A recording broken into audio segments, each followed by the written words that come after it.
Bonjour à toutes, bonjour à tous. Je suis très heureux de vous retrouver en ce jour de fête de la musique avec au programme ce matin, bien sûr, la messe qui sera célébrée dans 30 minutes à Paris, dans le 19e arrondissement, à l'église Saint-Luc, avec, vous le verrez, une jeune chorale talentueuse. Et puis vers 11h55, nous conclurons l'émission avec la parole inattendue de l'un des fondateurs du festival de musique du Mont-Saint-Michel, Éric de Kermel, qui est aussi voyageur et écrivain. En attendant, je suis très heureux de vous proposer une rencontre exceptionnelle avec une artiste lumineuse au succès évidemment international, Natacha Saint-Pierre. Bonjour. Bonjour. Quelle joie de vous recevoir sur ce plateau du Jour du Seigneur. En ce jour de la fête de la musique, ça a du sens pour nous, d'autant que votre prochain album sera consacré à Sainte Thérèse, encore un consacré à Sainte Thérèse, Thérèse, ma petite voix.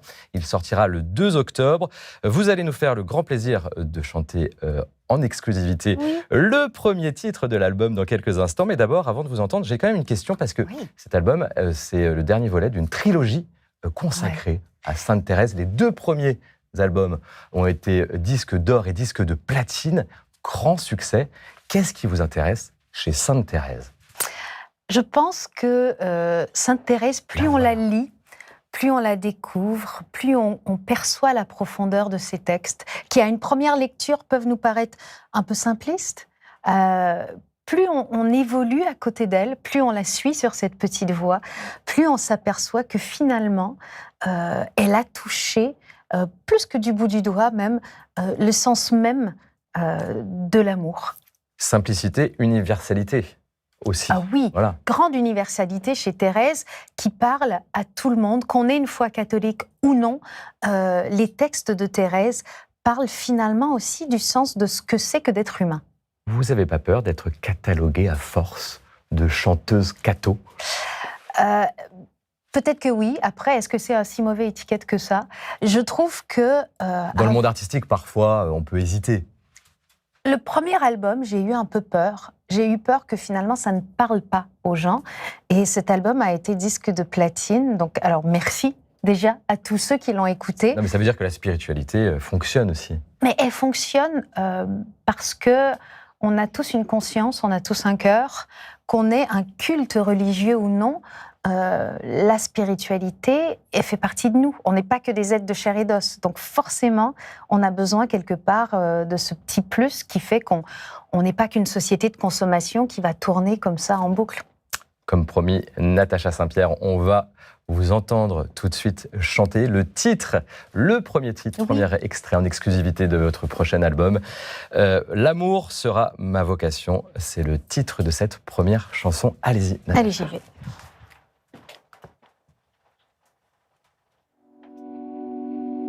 Quand je parlerai les langues des hommes et des anges, si mon cœur est sans amour, cela ne sert à rien.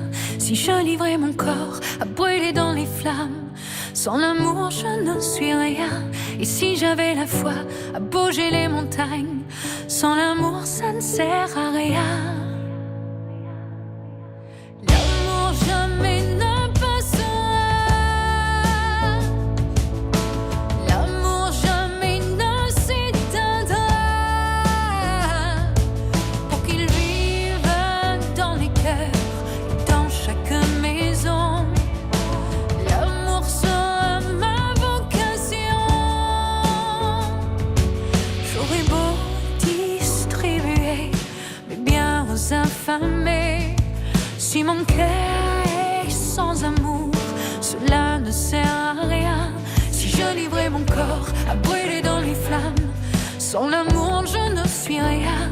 Et si j'avais la foi à bouger les montagnes, sans l'amour ça ne sert à rien. L'amour jamais ne passera, l'amour jamais ne s'éteindra, pour qu'il vive dans les cœurs et dans chaque maison. L'amour sera ma vocation. Quand je parlerai les langues des hommes et des anges, si mon cœur est sans amour, cela ne sert à rien.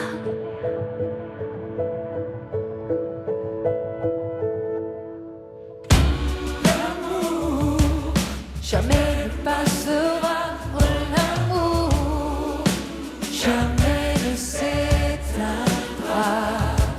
Pour qu'il vive dans les cœurs et dans chaque maison, l'amour sera ma vocation.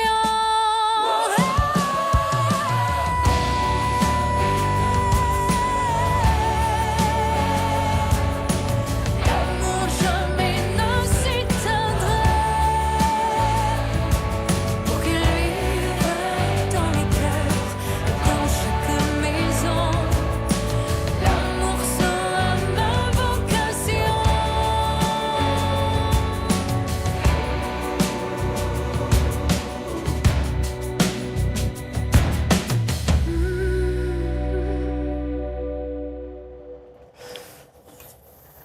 Merci et bravo, Natacha. Merci à vous. Ce jour de la fête de la musique, c'était vraiment une grande joie de vous entendre. Donc vraiment un grand merci. L'amour sera ma vocation. Hein, c'est une chanson qui était écrite avec Thomas Pouzin du groupe Glorious, qu'on a entendu récemment sur France 2 pour le Frat. Premier extrait donc de l'album Thérèse, ma petite voix, consacré bien sûr à Sainte Thérèse de Lisieux, qui sortira le 2 octobre. Il y aura l'album et aussi un livre qui l'accompagnera où vous racontez un peu la perspective et ce que vous avez voulu faire autour de Sainte Thérèse.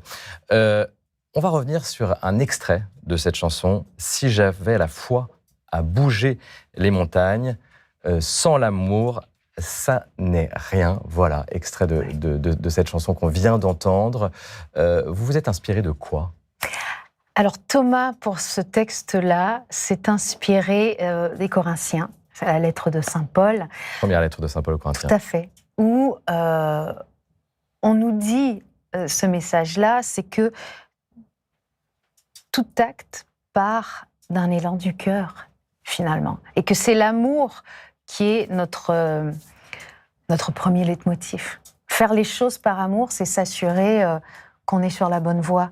Ah, c'est intéressant. C'est un signal. J'ai l'impression, en tout cas, on a tellement dans la vie, dans notre vie au quotidien, de craintes, de doutes, de moments où il faut aller vite, de gens qui nous disent ce qu'on doit penser, ce qu'on doit faire. J'ai l'impression que, au moins, quand on lance un projet, quand on lance quelque chose avec l'élan du cœur, on est en tout cas proche de nous-mêmes et de nos convictions. En cela, on ne se trompe pas. En cela, en tout cas, on ne se trompe pas et on a une motivation peut-être parfois plus forte que quand on fait des choix motivés par la peur ou par le doute ou par l'inquiétude.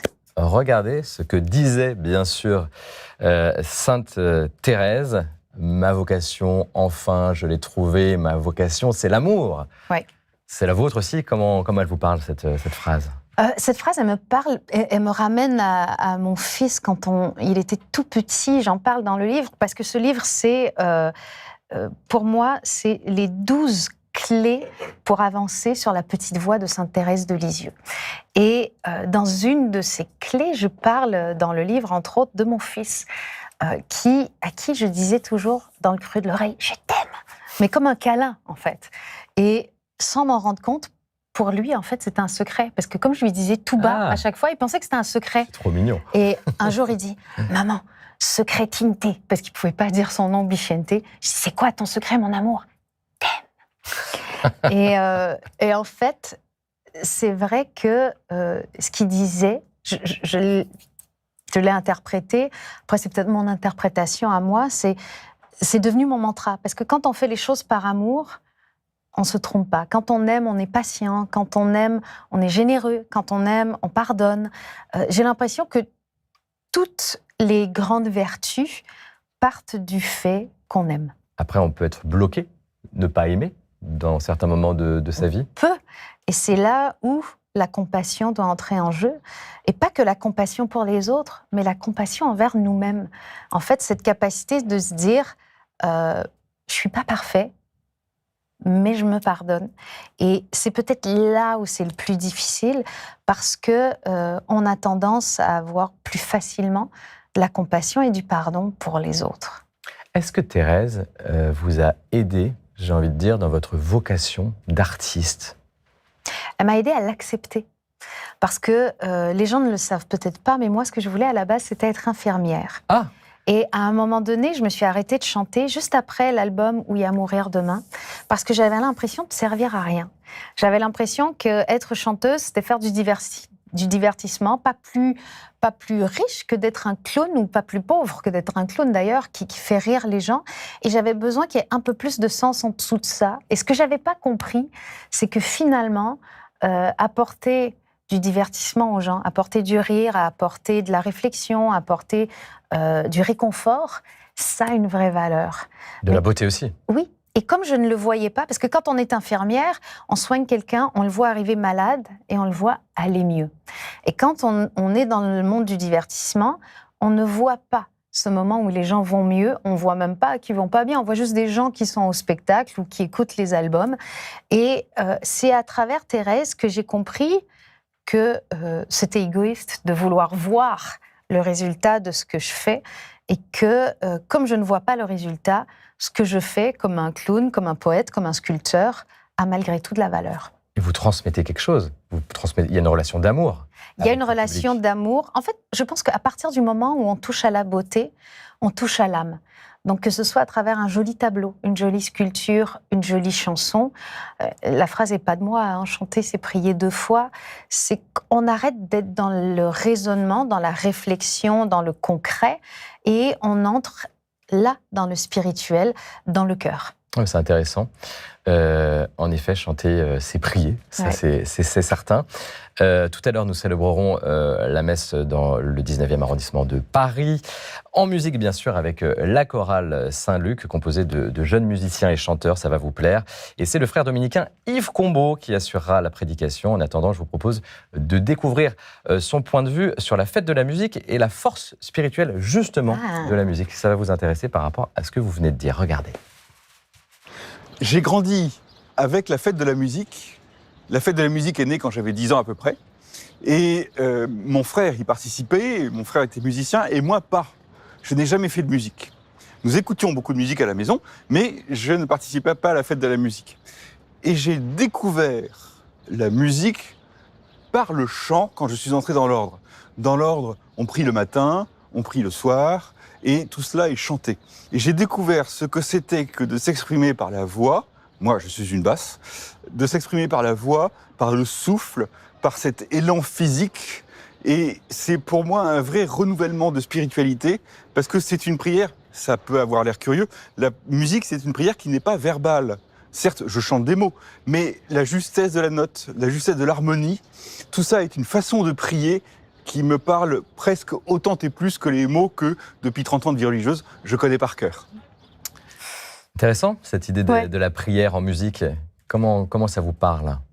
Ça me parle parce que parfois, on peut être intimidé de prier. On peut avoir, en tout cas moi je sais que ça m'est arrivé, l'impression de déranger. Il y a tellement des gens à côté de moi qui souffrent plus, qui ont plus besoin, que prier pour demander des choses, pour exprimer mes doutes, mes peurs, mes tristesses ou mes joies, on peut avoir l'impression que j'ai peut-être pas ma place de le faire. Et quand on chante, les textes des chansons, les mélodies des chansons peuvent nous permettre d'exprimer toute une palette d'émotions, de les offrir, de les déposer, de s'en libérer, sans avoir l'impression de déranger. On peut sublimer, en plus, nos doutes, nos peurs, nos douleurs. On peut célébrer nos joies, nos gratitudes à travers tout ça. Votre relation à Dieu bouge en musique ? Par la musique, avec la musique ? Je pense que comme tout le monde, notre relation à la foi elle-même bouge. Et si on n'avait pas de moment de doute, justement, est-ce que ce serait réellement de la foi ? Ou simplement... Parce que pour moi, la foi, c'est une forme de confiance. Et la confiance demande une remise en question perpétuelle. La confiance. La confiance, et rien que la confiance, doit nous conduire à l'amour. Quelle liaison improbable. Improbable, voilà, on y est. Oui. Mais, parce que la confiance, ça vous a aidé dans votre vie, cette confiance de l'amour ? j'ai déjà des parents très aimants.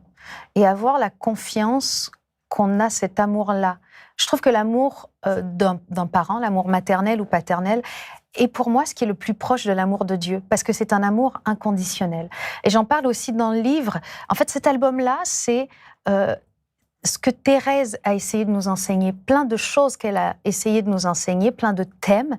Et j'ai voulu, après, dans le livre, développer ces thèmes pour aller un peu plus loin. Chaque chanson correspond à un thème. À un thème, ouais. De la vie de Sainte Thérèse. De la vie de Sainte Thérèse. Et je trouve que cette confiance-là, elle peut être perdue parfois.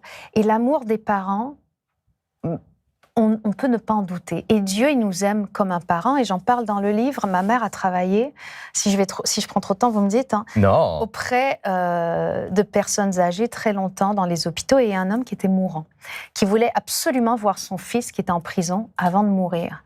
Et c'était très compliqué parce qu'il ne pouvait pas le sortir de prison. Et ma mère a dit, mais pourquoi vous voulez voir votre fils à tout prix, physiquement? Et il lui a dit, je suis la seule personne sur Terre qui l'aime encore. Il a tué quelqu'un, c'est un meurtrier. Je ne suis pas fière de ce qu'il a fait. Il n'y a personne qui l'aime, mais malgré tout, moi, je l'aime encore. Inconditionnel. Cet amour inconditionnel des parents, savoir qu'il existe, c'est un peu se rapprocher de Dieu aussi. Vous nous avez parlé de votre fils. Il a quel âge aujourd'hui? Mon fils, il a 10 ans aujourd'hui. Il commence à être grand, mais le tout début de vie a été difficile. Vous le racontez dans le livre, c'est pour ça que je me permets. Il a été malade à la naissance. Il a passé de longs mois à l'hôpital. Il a dû être opéré. Est-ce que cette épreuve, qu'il a vécue lui, évidemment tout petit, mais que vous avez évidemment vécue également, qu'est-ce qu'il en est ressorti en termes d'amour? Est-ce que vous avez appris à aimer autrement parce qu'il y avait danger, il y avait aussi confiance, j'imagine. Enfin, tout devait être mêlé. Comment vous l'avez vécu? Il y a plein de choses qui ont dû se mettre en place. Il y avait surtout... moi, j'ai toujours été quelqu'un qui a voulu être dans le contrôle des choses pour m'assurer des résultats. Et quand on a un enfant qui a besoin d'une chirurgie cardiaque, comme Vicente l'a eu, je ne peux pas opérer moi-même. Donc, je dois remettre la vie de mon enfant, ce qui est donc ce que j'ai de plus précieux, entre les mains de quelqu'un d'autre, quelqu'un qui est humain. Donc, il faut être conscient aussi que le chirurgien, aussi doué soit-il, il a le droit, et il est humain, d'avoir des jours sans, de se lever fatigué, de parfois avoir des doutes, faire des erreurs, parce que c'est un humain. Donc, de devoir faire confiance à un humain faillible, avec mon enfant, c'est beaucoup. Et après, de se dire, j'avais pas le choix de croire en quelque chose de plus fort, parce que sinon, je remettais tout entre les mains d'un humain faillible. Il fallait que j'ai plus grand au-dessus pour veiller sur nous, pour que je ne m'effondre pas pendant les 3-4 heures qu'ont duré cette opération. Et on imagine, quand on est parent, on imagine l'angoisse et le stress. Apprendre à le laisser aller. Et ça, moi, je l'ai appris grâce à mon fils. La confiance, la patience, apprendre à déposer les choses et se retirer. C'est très, très dur d'accepter de ne pas prendre en main les choses. Avant de voir le prochain reportage, j'aimerais qu'on voit encore une photo de Thérèse. Ça va vous parler. Thérèse avec ses sœurs qui est au lavoir. On va voir cette photo. Voilà. Elle est très, très forte, cette photo. Je voulais vous la montrer parce que c'est des choses simples aussi qui font l'amour. C'est une de vos chansons. Ouais, c'est un des textes que j'ai fait moi sur l'album, une des chansons que j'ai fait dont je suis très fière. Thérèse avait à cœur toutes les petites choses de la vie, et moi j'ai fait « Les petites choses changent la vie, un geste, un sourire aujourd'hui, aimer un peu, aimer encore, même quand personne ne voit l'effort. » Et c'est là où c'est important. Parce que Thérèse, elle nous dit, c'est pas les grands actes de bravoure qui sont très importants, pour lesquels on va récupérer plein de lauriers. C'est les toutes petites choses qu'on fait réellement par amour, sans attendre de remerciements. Et c'est là où on embrasse la petite voix de Thérèse. Et ça, c'est accessible à chacune et à chacun. Et c'est très dur. Natacha, avant de prendre le chemin de la messe, une information qui va intéresser nos téléspectatrices et téléspectateurs. Vous serez en tournée de Noël dans les églises de France en novembre et décembre prochain, notamment à Nantes, Lyon, Lille ou Metz. Voilà quelques villes. Exactement, on chantera des chansons de Noël et évidemment quelques chants de Thérèse de ce dernier album et des précédents. Le chemin de la messe, Natacha, nous mène, je vous le disais, à Paris ce matin, dans le 19e arrondissement. Et en ce jour de fête de la musique, eh bien, je vous propose de faire connaissance avec Angèle, jeune bénévole. Vous allez le voir, d'une maraude originale, puisque c'est une maraude musicale. Je m'appelle Angèle, j'ai 20 ans, je suis étudiante à Paris et je suis bénévole dans l'association Il y a de la joie qui organise des maraudes musicales dans Paris et dans plein d'autres villes en France. Oui, bonsoir. Ah, bonsoir. Bonsoir. Ok. Oui, très bien. Nous, on ne propose pas de la nourriture ou des vêtements, on va plutôt proposer de discuter avec les gens et de partager un moment musical, donc d'écouter avec eux une musique qu'ils apprécient ou de chanter même avec eux, ça c'est vraiment le top du top. Je viens vers toi, mais pas dans une Rolls blanche. J'essaye d'aller le plus souvent possible, donc en général j'y vais toutes les semaines si je peux. Les maraudes du mardi soir, on s'insère dans un café de rue qui est proposé par le Secours catholique. Eux, ils servent des boissons chaudes et nous, on fait une part d'animation à côté où on propose des musiques. Merci. Merci, bonne soirée. De faire ces maraudes, ça m'apporte d'abord de la joie. Je rencontre des nouvelles personnes avec qui c'est pas facile souvent de discuter en dehors de ce cadre. Ça permet vraiment de créer un lien qui ne repose pas simplement sur le besoin, mais c'est vraiment plutôt un partage des deux côtés. On se rend compte qu'on a plein de points communs avec les différentes personnes qu'on rencontre et plein de sujets sur lesquels on se rejoint et de choses qu'on peut apprendre les uns des autres. Je ne suis pas rentrée dans l'asso parce que je cherchais quelque chose lié à ma foi, mais en fait, au fur et à mesure, je me suis rendu compte que ça la nourrissait parce que c'est une association chrétienne et que notamment on a un petit temps à la fin de chaque maraude où on se réunit entre bénévoles et on récite une prière qui est « Ô Dieu, envoie-nous des fous ». Et cette prière, elle me touche beaucoup. « Ô Dieu, envoie-nous des fous qui s'engagent à fond, qui oublient ». C'est vraiment une prière qui pousse à la passion, à la spontanéité, à sortir de sa zone de confort. Ça fait très peur au début et en fait, au fur et à mesure, on fait des très belles rencontres et on apprend plein de choses. Le témoignage d'Angèle, cette jeune Parisienne, avant de vivre la messe dans quelques minutes dans le 19e arrondissement de Paris. Natacha, une réaction à ce que nous dit Angèle et cette prière étonnante. Oui, mais ça m'a ramené aux petits frères des pauvres avec qui j'avais travaillé, qui disent des pains et des fleurs parce que la nourriture physique est importante, mais la nourriture spirituelle aussi. Et la beauté, la musique, le rire, ça contribue grandement aussi à la santé de ces gens-là. Oui. Et de tout le monde. Et de tout le monde, en fait. Oui. Mais vous le voyez, vous le voyez à un concert, d'ailleurs, ça. Tout à fait. Mais je trouve ça génial qu'on pense aussi, quand on parle des plus démunis, à leurs besoins physiques, qui sont primordiaux, mais aussi à leurs besoins spirituels, émotionnels et mentaux. C'est ce qui permet d'aimer aussi, ou de se sentir aimé. Ce qui permet de se sentir vivant. Et vivant, oui. Ouais. Votre public, vous avez des retours sur ces albums, ces chansons autour de Sainte Thérèse. Que vous disent les gens ? Ça dépend des personnes. Il y a des personnes qui retrouvent la foi. Il y en a d'autres qui vont un peu plus profondément dans leur foi avec les textes de Thérèse, parce que quand on les écoute chanter, peut-être on les entend différemment que quand on les lit. Et ceux qui me font le plus rire, c'est les gens qui viennent me voir, qui me disent « Je ne suis pas particulièrement croyant, mais j'ai beaucoup aimé tel ou tel texte. » Parce qu'on a du mal à associer certaines choses avec la foi. On les associe plus avec le mental, le cœur. Et l'important, en fait, dans tout ça, dans un état laïque, c'est qu'on garde en tête qu'il faut nourrir plus que le corps. Et la musique le permet. On le verra tout à l'heure pendant la messe que nous célébrerons donc dans cette église Saint-Luc à Paris. Je vous propose de faire une petite découverte ou redécouverte de Paris, version culturelle et patrimoniale avec Constance de Bonaventure, que j'ai la joie d'accueillir comme chaque dimanche. Bonjour, chère Constance. Bonjour David. Bonjour. Et vous nous proposez ce matin une balade culturelle dans le 19e arrondissement de Paris. Et ça tombe bien, puisque c'est un quartier qui fait la part belle à la musique, on le sait. Exactement. Alors notamment la Villette, j'imagine que vous connaissez cette grande place culturelle. Ouais, une grande place culturelle du nord de Paris. On a par exemple le Zénith là-bas, la Cité de la Musique. Et il y a aussi la Philharmonie, qui est connue pour ses grands concerts, mais qui abrite aussi un musée de la musique. J'avoue que je ne connaissais pas ce musée. C'est un musée absolument fabuleux qui retrace toute l'évolution historique des musiques à travers le monde, qui présente aussi une collection impressionnante d'instruments. Il y a 9000 instruments, rendez-vous compte, qui sont présentés. Donc on en connaît à peine... Alors, tout type d'instruments, moi, exactement. Je ne saurais pas en nommer... On en connaît à peine, je pense, 10 ou 15.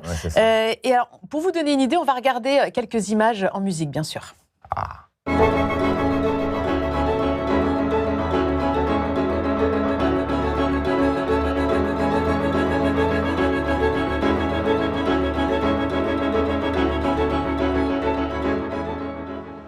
Alors moi, ce qui m'a plu vraiment dans ce musée, c'est qu'en fait, on réalise à quel point il y a presque autant de musique finalement que d'humains.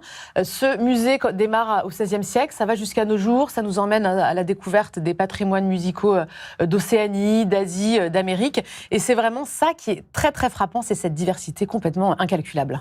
Puis on est aux portes de Pantin, de la banlieue parisienne.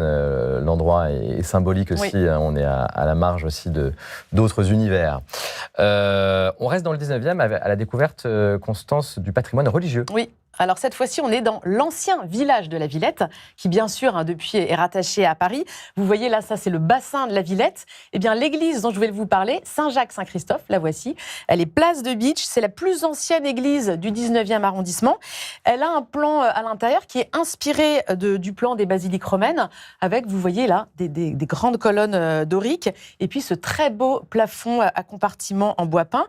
Alors moi, ce qui m'a frappé vraiment en rentrant dans cette église, c'est cette chaire, vous voyez, elle est assez massive, on n'a pas forcément l'habitude de voir des chaires comme ça, et elle a un bas-relief en marbre qui représente Jésus convertissant les peuples de la terre, et apparemment c'est une représentation assez rare. Et on poursuit avec un élément insolite, je crois. Oui, alors là vous allez voir, techniquement on n'est pas dans le 19e, on passe dans le 18e, mais rassurez-vous, on est à la frontière, on est dans le quartier Rosa Parks. Alors moi je voulais vous montrer cette croix, vous la voyez, alors là vous vous dites elle n'est pas extraordinaire. Un classique, Natacha, non ? C'est un calvaire assez classique. Mais figurez-vous qu'en fait, c'est l'unique et la seule croix qui subsiste aujourd'hui dans l'espace public parisien. Il n'y en a pas d'autres. Ah bon ? Pourquoi ? Elles ont toutes été abattues, démolies en 1789. Celle-ci a été reconstruite en 1860 et c'est la seule. Alors pourquoi ? Pourquoi vous n'avez pas la réponse ? J'ai pas la réponse non plus, malheureusement. J'ai posé la question, j'ai cherché. J'ai posé la question à des connaisseurs du quartier, etc. Personne n'a su me répondre. Donc si jamais quelqu'un a la réponse, je prends. Natacha, je précise que vous êtes canadienne, mais que vous... Je suis naturalisée mais maintenant, française. C'est ce que j'allais dire. Donc vous êtes maintenant franco-canadienne. Ouais. C'est un quartier que vous connaissez, le 19e arrondissement de Paris ? Le 19e moins, mais j'ai habité pendant très longtemps dans le 18e. Donc, puis bon, le Zénith, la Cité de la Musique, tout ça, c'est des endroits où on va quand même. Direction l'église Saint-Luc, où on va célébrer la messe. Oui, alors l'église Saint-Luc, c'est une église très moderne qui a été consacrée en 1999 dans un quartier de la Villette, toujours en pleine rénovation. Vous voyez, elle a une grande façade de verre et puis elle est en aluminium. Et avec cette croix qui est assez originale, qui est un petit peu décalée. Donc voilà, complètement un changement de décor total. C'est pas mal la modernité, non ? Sur un lieu spirituel. Il faut des deux. Je pense qu'il faut garder un peu de son histoire et toujours le regard tourné vers l'avenir. Donc c'est bien. Et comme chaque dimanche, on termine, avant de vivre la messe, par votre coup de cœur culturel. Ouais. C'est un livre. C'est un livre, Une si fragile présence. C'est écrit par Emmanuel Godot. Alors, ça fait partie de ces livres assez rares qui vous soulagent à peine ouverts. Ils vous emmènent dans une forme de paix. Eh bien, c'est le cas de ce livre. L'auteur, professeur de lettres, il est poète aussi, protestant, s'interroge ici sur sa foi chrétienne. Qu'est-ce que croire au Christ ? Alors, pour y répondre, eh bien, il s'appuie sur plein de références, notamment celles des pères de l'Église, Il s'appuie également sur des philosophes, sur des poètes, mais aussi sur des événements de sa vie. Et il nous livre ici finalement une méditation très poétique qui est publiée chez Albin Michel. Et on salue Emmanuel Godeau, très sympathique. Merci Constance. Natacha, vous restez avec nous pour la messe maintenant. Avec plaisir. Que nous célébrons donc dans cette très belle église Saint-Luc dans le 19e arrondissement que je vous propose de découvrir avec 2 jeunes paroissiennes. Très belle célébration à chacune et à chacun. À tout à l'heure.